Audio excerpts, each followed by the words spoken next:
You ask Tiger to solve. This deals with linear equations with one unknown. The final result is x equals -5/9. Let's solve it step by step. Simplify the expression.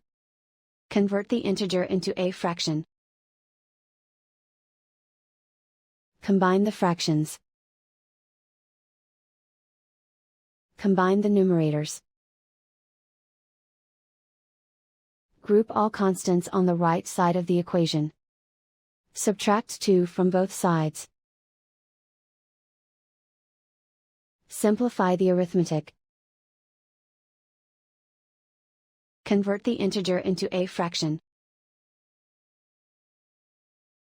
Combine the fractions. Combine the numerators.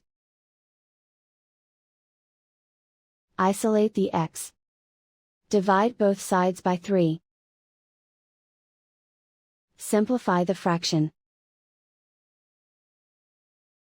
Simplify the arithmetic.